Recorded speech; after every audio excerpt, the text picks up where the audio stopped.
Gringo.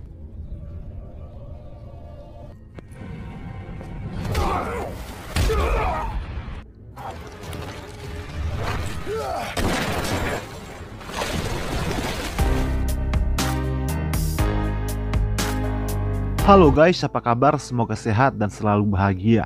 Di video kali ini saya akan membahas sebuah film yang berjudul The Condom yang rilis pada tahun 2007. Film yang dibintangi oleh Steve Austin ini bercerita tentang 10 orang napi terpidana mati yang dikirim ke sebuah pulau terpencil dan harus saling membunuh untuk bisa bertahan hidup. Seperti apa keseruannya? Yuk langsung saja kita eksekusi alur ceritanya.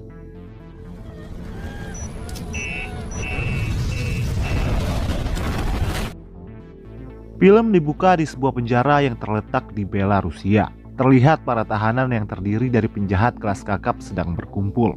Lalu ada seorang pria bernama Luke. Tujuannya ke sana adalah untuk membeli napi terkuat di penjara itu. Penjara yang dijaga oleh seorang ketua petugas yang korup. Untuk membuktikannya, polisi di sana lalu mengeluarkan seorang napi bengis bernama Peter. Mereka sengaja mengadu para napi untuk saling baku hantam demi menentukan siapa yang paling kuat di antara mereka.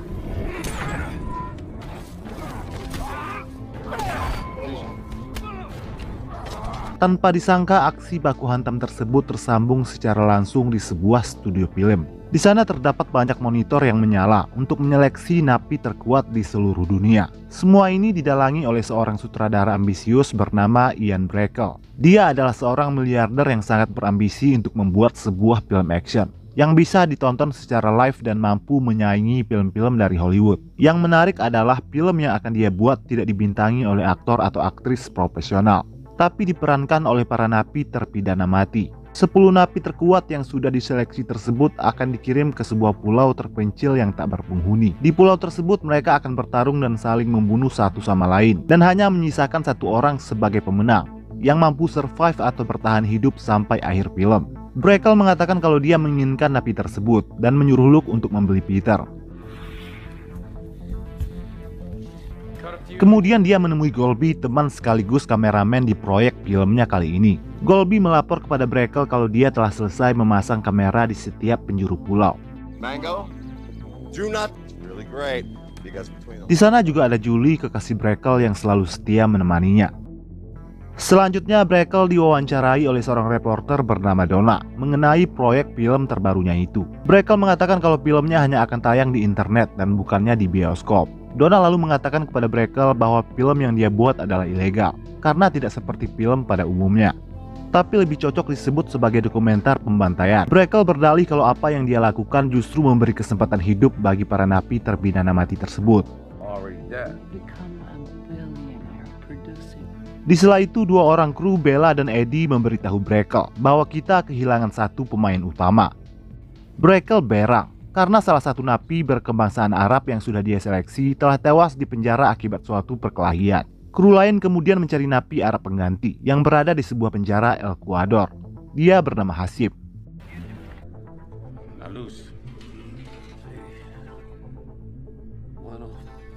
Hasim kemudian dipaksa bertarung dengan napi bengis lain bernama Jack. Pertarungan itu dimonitor langsung oleh Breckell.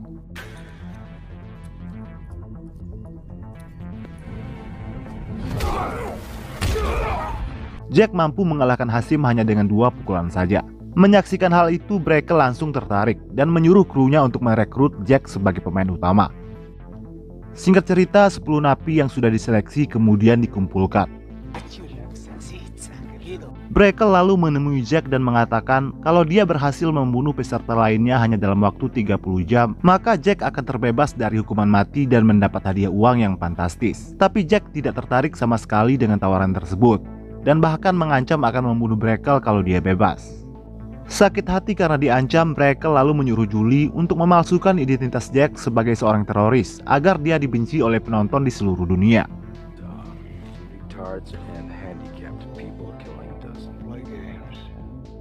Selanjutnya Breckell menemui sepasang suami istri dari Meksiko bernama Paco dan Rosa. Dia mengatakan kalau mereka berdua bisa bekerja sama untuk mengalahkan peserta lainnya. Tapi pada akhirnya keduanya tetap akan saling membunuh satu sama lain. Mendengar itu Rosa pun mengamuk dan memaki Breckell.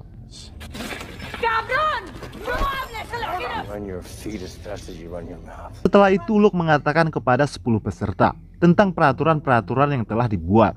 Ia menegaskan kalau di kaki para peserta telah dipasangi gelang bom yang akan meledak jika dilepas dengan paksa. Dan peserta juga wajib meledakkan gelang yang ada di kaki lawan untuk mengetahui bahwa lawan telah mereka lumpuhkan. Mendengar itu, para peserta mengamuk namun tidak bisa berbuat apa-apa.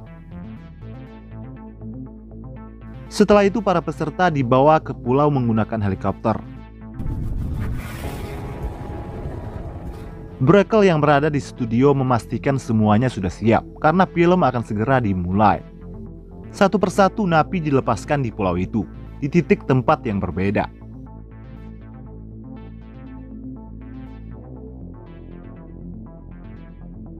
Tapi Dominic, salah satu peserta, menolak untuk turun. Petugas lalu menjatuhkannya dengan paksa. Alhasil Dominic pun tewas karena tertancap tepat di atas kayu lancip.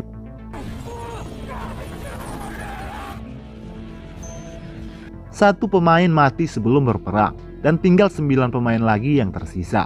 Seluruh aktivitas di pulau tersebut tersambung di studio dan disaksikan oleh jutaan penonton di seluruh dunia melalui streaming. Setelah cukup lama berjalan, peserta wanita bernama Yasanwa dihampiri oleh helmet napi dari Jerman. Aksi pertarungan pertama pun dimulai. Melihat lawannya dalam keadaan terpojok, helmet mencoba untuk menerobos goa Yasanwa. Yasanwa lalu menikamnya dengan sebuah ranting kayu runcing dan dengan sigap menekan tombol gelang milik helmet.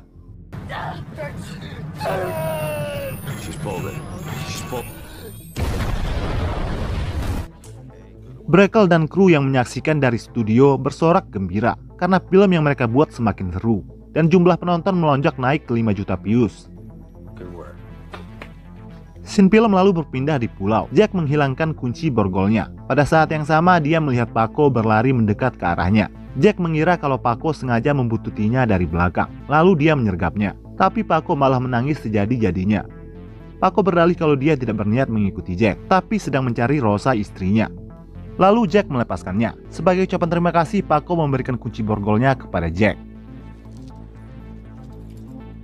Scene film lalu berpindah kepada Preston. Di sana dia melihat airdrop yang diturunkan dari atas, dan dia langsung mengambilnya. Setelah dibuka, ternyata isinya adalah sebotol air mineral, roti serta sebilah pisau. Tak lama datang Saiga, napi dari Jepang. Saiga mencoba merebut pisau itu dari Kristen, tapi tentu tak semudah itu Kristen memberikannya. Lalu baku hantam pun terjadi.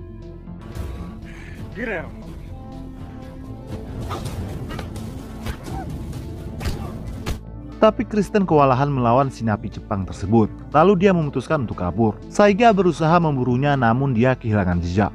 Tak lama setelah itu Saiga bertemu Starly, napi dari Inggris.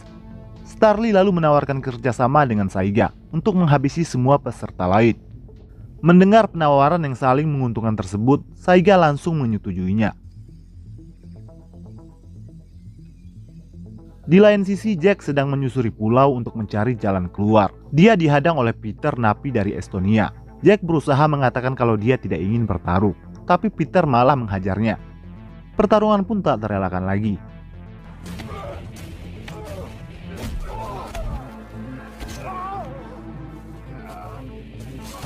Pada akhirnya Jack berhasil mengalahkan Peter. Peter pun tewas meledak. Secara otomatis pemain tersisa menjadi 7 orang. Penonton pun langsung melonjak menjadi 12 juta. Siaran tersebut tidak hanya ditonton oleh masyarakat biasa, tapi juga dari kalangan aparat. Salah satunya adalah FBI. Salah satu agen bernama Brad Wirkin juga menyaksikan siaran tersebut. Namun dia tidak tahu pasti di mana lokasi pulau itu.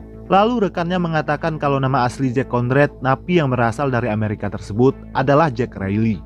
Dan dia memiliki seorang kekasih bernama Sarah. Brad ingin mengetahui semua informasi tentang Jack dari Sarah. Malam harinya Sarah menemui Mike, temannya, dan menyaksikan siaran tersebut. Sarah sangat kaget mengetahui kalau Jack adalah salah satu pesertanya. Yang membuatnya tambah kaget, Sarah melihat dari data peserta bahwa Jack adalah seorang teroris. Dia tidak percaya dengan tudingan tersebut. Scene film lalu berpindah di pulau. Setelah sekian lama mencari, Rosa akhirnya menemukan Paco, suaminya. Pasangan yang saling mencintai ini pun saling melepas rindu.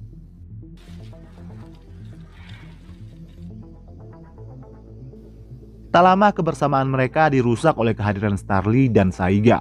Starly menghajar Paco habis-habisan dan memborgolnya di sebuah pohon.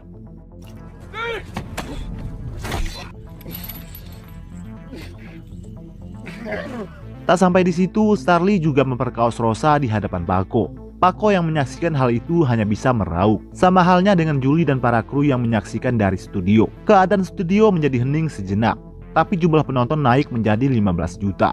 Julie tak tahan lagi menyaksikan kejadian tersebut. Lalu dia meminta Brackle untuk menghentikan siaran. Tapi tentu saja Brackle menolaknya. Bahkan Goldie si kameramen keluar sebentar karena tak tahan menyaksikan adegan itu.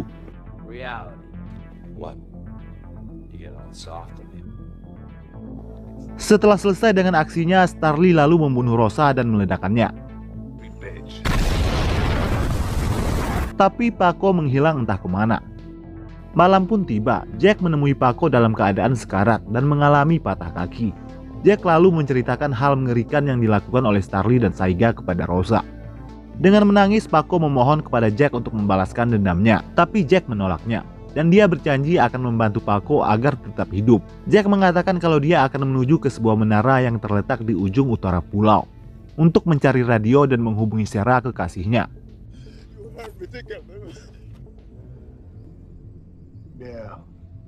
Takut keseruan filmnya semakin berkurang, Brackle kemudian mengirimkan senjata kepada Starly dan Saiga. Mendapat perlengkapan senjata, kedua napi berbeda negara ini pun tambah bersemangat dalam memburu lawan-lawannya.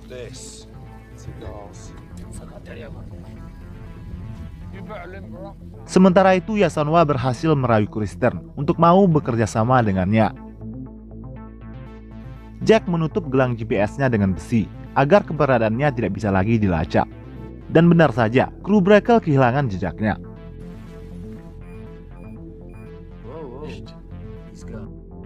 Setelah memberi Paco sebilah pisau, Jack kemudian melanjutkan perjalanan. Di tengah itu dia menemukan jembatan putus. Jack kemudian memanjat dan menyusuri tali yang menggantung di atas jembatan tersebut. Hal itu disaksikan oleh Brackle dan krunya. Mereka mulai penasaran Jack akan mengarah kemana. Kembali ke markas FBI. Secara mendadak atasan Agent Brad meminta agar dia menghentikan penyelidikan atas Jack Riley. Agent Brad merasa heran dan mempertanyakan perintah atasannya tersebut. Atasannya tidak menjelaskan secara pasti kenapa penyelidikan dihentikan, tapi yang pasti semua ini berkaitan dengan politik. Atasannya juga meminta agar Agent Brad tidak perlu khawatir dengan keselamatan Jack, karena Jack Riley adalah agen tentara yang sangat terlatih. Dia pasti bisa bertahan sampai permainan selesai, sama seperti tugas-tugas berbahaya dari pemerintah yang dia tangani sebelum ini. Diketahui kalau Jack adalah seorang tentara bayaran yang bekerja dengan pemerintah. Dia kemudian dijebak dan ditangkap saat bertugas. Kembali kepada Brackle, krunya kembali kehilangan jejak Jack. Mereka mulai khawatir kalau Jack bisa saja sedang mengarah ke studio. Dan benar saja, Jack sudah berada di dekat studio. Tepat setelah beberapa anak buah Brackle pergi, Jack melumpuhkan pengawas di sana dan menaiki menara.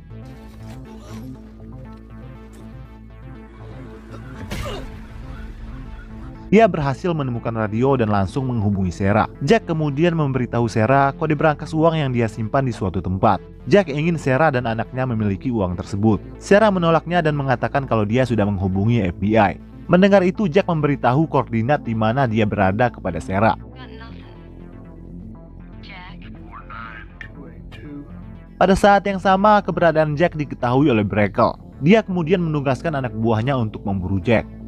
Beruntung Jack berhasil kabur dan berlari menuju ke tengah pulau.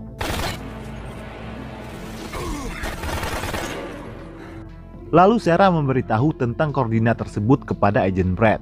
Kemudian Agent Brad meminta atasannya untuk membuka kembali pencarian terhadap Jack Riley, mengingat akan kesetiaan Jack selama ini kepada negara. Scene film lalu berganti. Terlihat Yasanwa dan Kristen sedang bersantai di depan api unggun. Saat Kristen tengah lengah, Yasanwa melepas tanda merah yang ada di pergelangan kakinya. Dia kemudian bergegas lari.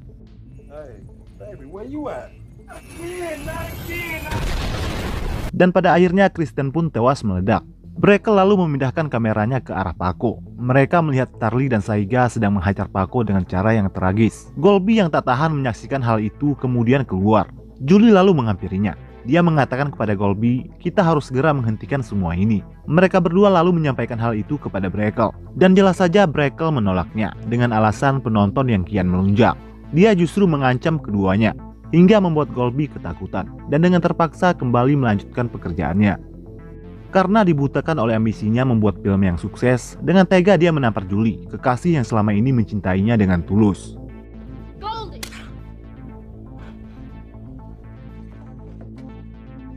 Jack menyaksikan Starly dan Saiga menghajar Paco hingga tewas, dan bahkan mayatnya dibakar. Melihat sahabat barunya diperlakukan dengan sangat tragis, Jack hanya mengucapkan dua kata, permainan dimulai. Keesokan harinya di studio terlihat Brackle dan krunya sedang mengawasi Starly dan Saiga. Mereka juga melihat kalau Jack ada di sana. Jack memperisai lengannya dengan dua besi untuk melindungi diri dari senjata musuh. Tak lama setelah itu Jack langsung menyerang Saiga.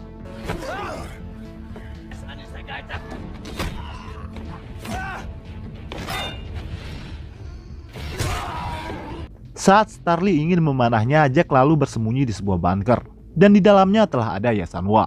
Melihat itu, Starly melepaskan anak panahnya hingga mengenai Yasanwa.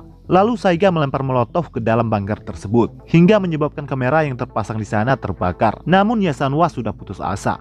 Lalu dia melepaskan tanda merah di gelang kakinya. Secara sigap Jack masuk ke dalam lubang.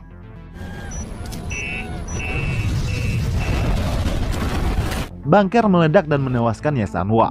Semua penonton yang menyaksikan ledakan tersebut mengira kalau Jack juga ikut tewas. Begitu juga dengan Starly dan Saiga. Mereka mulai berpikir untuk saling membunuh satu sama lain. Saiga lari dari Starly. Lalu tiba-tiba Jack muncul. Para penonton menjadi bersemangat kembali melihat kemunculan Jack yang ternyata masih selamat, terutama Sarah kekasihnya.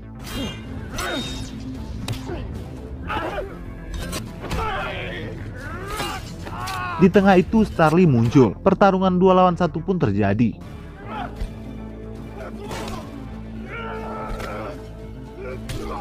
Pada akhirnya Saiga tewas di tangan Jack. Melihat itu Starly kabur dan Jack pun memburunya. Dalam keadaan terpojok, Starly lalu terjun dari tebing, dan Jack juga ikut terjun untuk memburunya.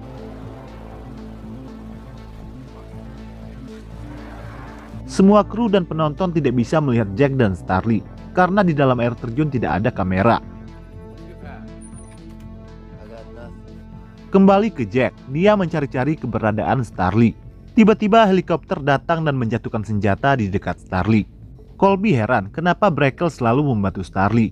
Brackle menjawab, kalau dari awal Starly selalu memberikan pertunjukan yang bagus.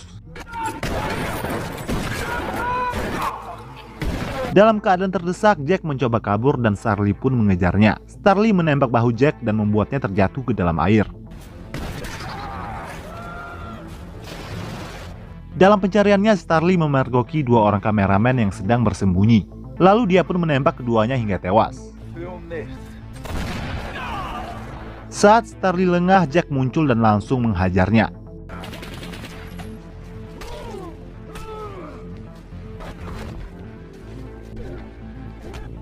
Starly kembali meraih senjata dan menembaki Jack secara bertubi-tubi. Starly dan para penonton berpikir kalau kali ini Jack benar-benar tewas. Kemudian TV lain menyiarkan wawancara Brackle dengan Donna. Donna mengatakan kepada penonton kalau film yang mereka saksikan adalah peristiwa yang sangat tragis dan tidak berperi kemanusiaan. Kata-kata Donna membuat para penonton menjadi terharu sekaligus merasa bersalah. Scene film lalu berpindah ke markas FBI. Atasan Agent Brad mengatakan kalau Navy SEAL telah menemukan titik pulaunya. Namun dengan nada kecewa, Agent Brad mengatakan kalau semuanya sudah terlambat. Rencana Brackle berhasil. Filmnya ditonton oleh lebih dari 40 juta penonton dari 161 negara. Luke mengatakan kepada Brackle kalau tentara Amerika telah berhasil melacak posisi mereka dan kini sedang dalam perjalanan. Mendengar itu, Brackle lalu menjadwalkan rencananya untuk kabur dari pulau itu. Dan parahnya lagi, Brackle memaksa semua krunya untuk tetap tinggal, termasuk Julie kekasihnya. Jelas saja sikap egoisnya itu dipertanyakan oleh Colby. Merasa terpojok, Brackle dengan tega membunuh si kameramen tersebut. Selanjutnya, Brackle melepaskan gelang yang ada pada Starly, menandakan kalau dia sepenuhnya telah terbebas dari hukuman mati. Setelah itu, Starly menagih uang kemenangan yang dijanjikan oleh Brackle, tapi dia menolak memberikannya. Brackle mengatakan kalau dirinya lah yang membuat Starly menang. Kembali ke Jack, terlihat kalau dia masih bernapas dan dengan sekuat tenaga berusaha untuk bangkit. Starly merasa geram karena telah dikhianati. Dia lalu masuk ke studio dan menembak semua kru yang ada di sana hingga tewas.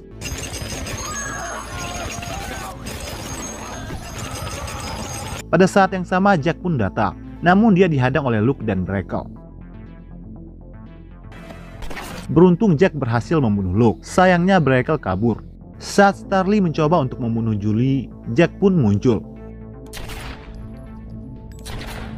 Starly pada akhirnya tewas di tangan Jack. Setelah itu dia bergegas mengejar Brackle dan menembaki helikopternya, namun tembakannya meleset. Lalu Julie datang dan memberikan gelang peledak kepada Jack.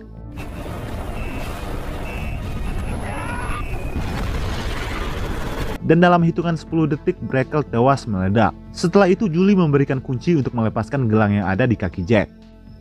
Di akhir film Jack kembali kepada Sarah kekasihnya dan film pun selesai. Kalau kalian penggemar film Battle Royale atau Hunger Game, film ini cocok banget buat kalian karena film ini memiliki jalan cerita yang lebih kurang sama. Permainan saling membunuh satu sama lain untuk bertahan hidup. Oke guys, sampai jumpa lagi di next video.